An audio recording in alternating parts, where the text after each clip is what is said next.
Hello दोस्तों, नमस्कार। स्वागत है आपका फिर से जीके के एक नए वीडियो में, जो कि आरआरबी ग्रुप डी 2025 के लिए है, जो मोस्ट इम्पोर्टेंट है। जो 60 दिन बचे हैं उनके लिए, ठीक है।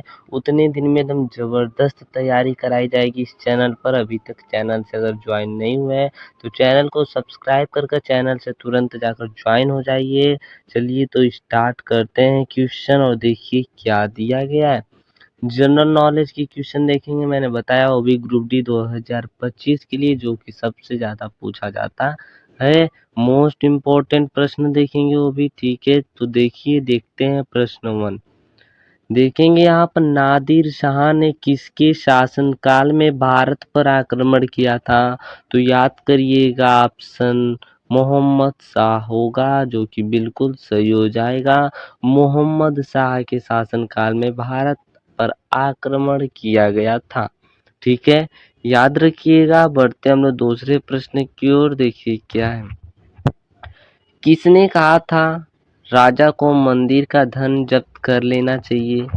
ये किसने कहा था कि राजा को मंदिर का धन जब्त कर लेना चाहिए? तो याद रखिएगा, कौटिल्य ने कहा था।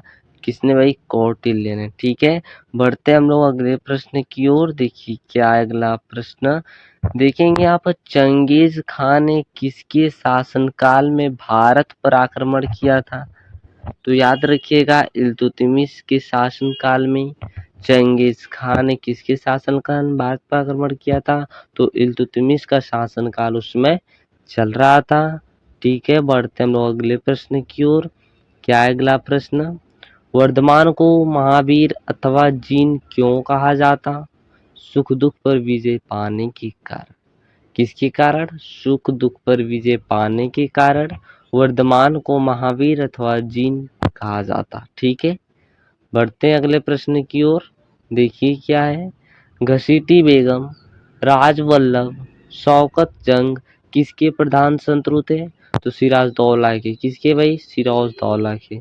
ऑप्शन सही हो जाएगा। बढ़ते हैं हम लोग अगले प्रश्न की ओर। भारत के स्वतंत्रता संघर्ष के दौरान डिकेन एजुकेशन सोसाइटी नामक संस्था की स्थापना किसने की थी? कौन सी संस्था भाई? डिकेन एजुकेशनल सोसाइटी नामक संस्था की स्थापना किसने की थी? तो याद रखिएगा, सबसे फेमस इंसान बाल गंगाधर तिलक ने की थी। बढ़ते हैं अगले प्रश्न की ओर। देखिए क्या है। 1857 के गदर के समय भारत का गवर्नर जनरल कौन था? तो याद रखिएगा, लॉर्ड कैनिंग थे। कौन थे मेरे भाई? लॉर्ड कैनिंग थे। बढ़ते हैं हम लोग अगले प्रश्न की ओर। देखिए क्या अगला प्रश्न। भारतीय राष्ट्रीय कांग्रेस के हरिपुरा अधिवेशन की अध्यक्षता किसने की थी? तो याद रखिएगा, हरिपुरा अधिवेशन की अध्यक्षता सुभाष चंद्र बोस जी ने किए थे, ठीक है। याद रखिएगा, Subhash Chandra Bose. Most important question था, जो कि याद जरूर कीजिएगा।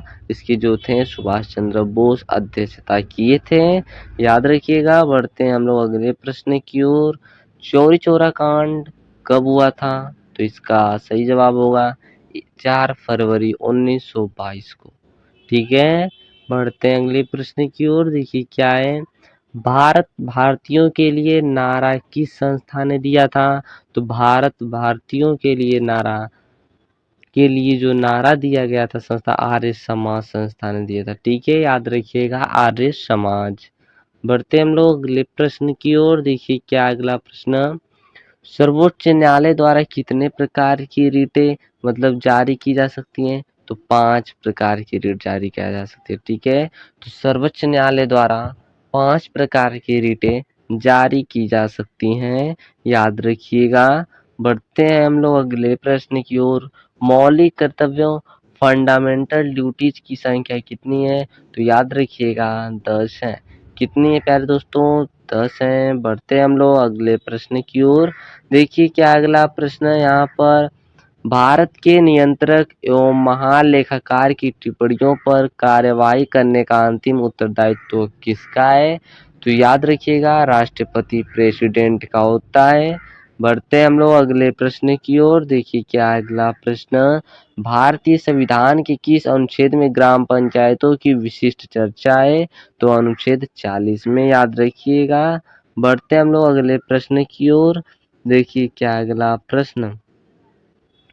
नियंत्रक एवं महालेखा परीक्षक की व्यवस्था भारतीय संविधान के किस अनुच्छेद में की गई? तो अनुच्छेद 148 से 151 में की गई थी, याद रखिएगा। बढ़ते हम लोग अगले प्रश्न की ओर। देखिए क्या है।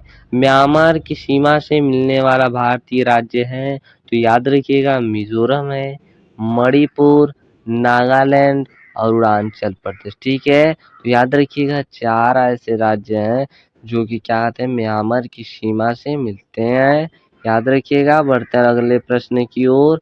भारत की सबसे लंबी सुरंग जवाहर सुरंग किस राज्य में है? तो याद रखिएगा जम्मू कश्मीर में। 2 क्वेश्चन बनता है यहाँ से। यहाँ से आपको 2 क्वेश्चन मिलेगा।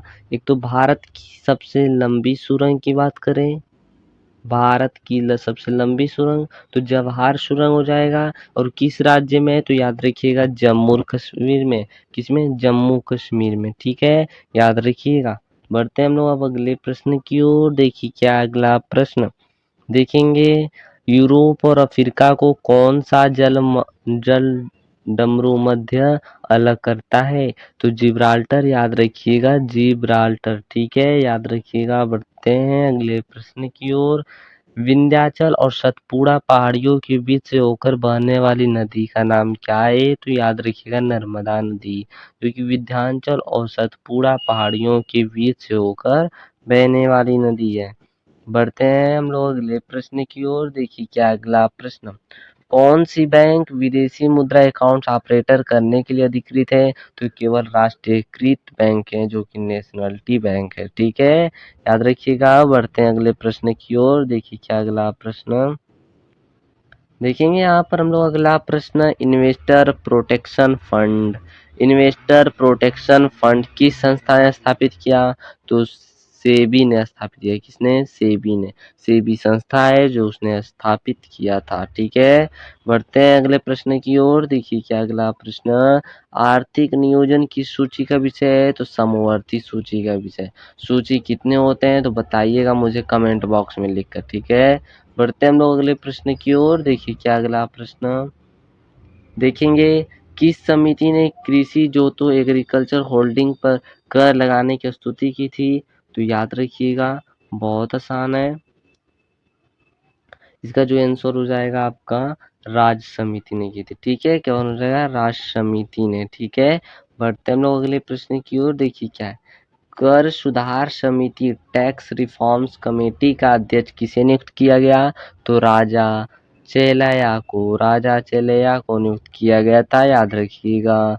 बढ़ते हम लोग अगले प्रश्न की ओर। विटामिन B12 में कौन सी धातु विद्यमान होती है? तो याद रखिएगा कोबाल्ट धातु। कौन सी धातु भाई? कोबाल्ट धातु विद्यमान रहती है। बढ़ते हम लोग अगले प्रश्न की ओर। वायुमंडल में कौन सी निष्क्रिय मतलब इनर्ट गैस सर्वाधिक मात्रा में होती है? तो आर्गन वायुमंडल में निष्क्रिय गैस के रूप में आर्गन सबसे अधिक होती है। ठीक है, याद रखिएगा। बढ़ते हम लोग अगले प्रश्न की ओर। देखिए क्या है।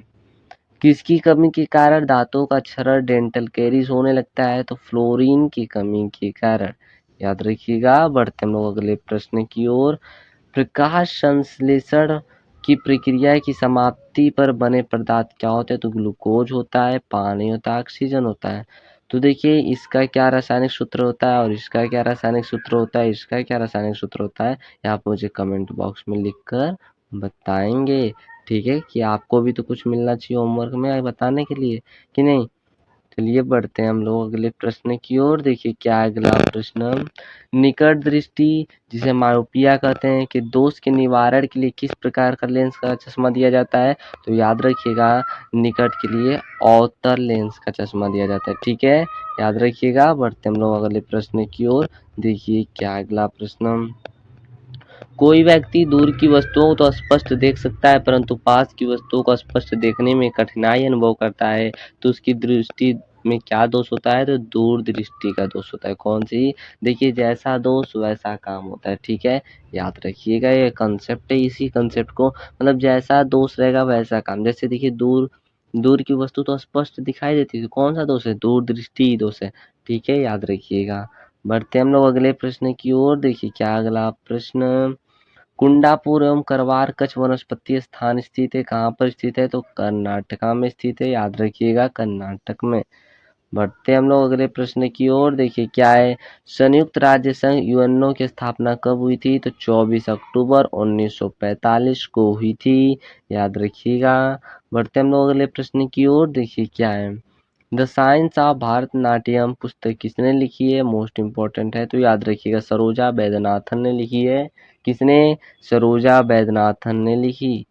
बढ़ते हैं अगले प्रश्न की ओर। संयुक्त राष्ट्र संघ की महासभा की प्रथम महिला अध्यक्ष कौन थी, तो विजय लक्ष्मी पंडित थी, ठीक है, याद रखिएगा, विजय लक्ष्मी पंडित थी। भारत की प्रथम बहुउद्देशीय परियोजना किस नदी पर बनाई गई थी, तो याद रखिएगा दामोदर नदी पर सबसे पहले बहुउद्देशीय परियोजना बनाया गया था, ठीक है। बढ़ते अगले प्रश्न की ओर। भारत में प्रथम स्थापित परमाणु संयंत्र कौन सा है, तो तारापुर परमाणु संयंत्र है कि प्रथम स्थापित परमाणु संयंत्र है, याद रखिएगा। बढ़ते हैं अगले प्रश्न की ओर। देखिए क्या है, एलोरा के प्रसिद्ध कैलाश मंदिर का निर्माण किसने करवाया था, मोस्ट इम्पोर्टेंट हो तो याद रखिएगा, राष्ट्रकूट शासक कृष्ण प्रथम ने करवाया था। किसने, राष्ट्रकूट के शासक कृष्ण प्रथम ने करवाया था। बढ़ते हैं अगले प्रश्न की ओर। किस राज्य का सर्वोच्च विधि अधिकारी कौन होता है, तो एडवोकेट जनरल होते हैं, ठीक है, एडवोकेट जनरल होता है। बढ़ते हैं अगले प्रश्न की ओर। देखिए क्या अगला प्रश्न, किस प्रधानमंत्री के शासनकाल में संपत्ति के अधिकार को मौलिक अधिकार की सूची से हटाया गया, तो मोरारजी देसाई के शासनकाल में, ठीक है, याद रखिएगा। बढ़ते हम लोग अगले प्रश्न की ओर। चिपको आंदोलन किस विषय से संबंधित है, तो वन संरक्षण से संबंधित है, याद रखिएगा, वनों को बचाने के लिए चिपको आंदोलन चलाया गया। तो आज के लिए इतना ही। अगर आपको वीडियो पसंद आया हो तो मेरे प्यारे दोस्तों लाइक करिए, चैनल को अब तक सब्सक्राइब नहीं किए तो सब्सक्राइब करके जुड़ जाइए और बेल आइकॉन की घंटी को भी ऑन कर कर तैयार हो जाइए, क्योंकि हर वीडियो का नोटिफिकेशन सबसे पहले आप पर पहुंचे, इसलिए आप बेल आइकॉन को भी ऑन कर लीजिएगा। तब तक के लिए धन्यवाद, मिलते हैं फिर हम नेक्स्ट वीडियो में इसी उम्मीद के साथ।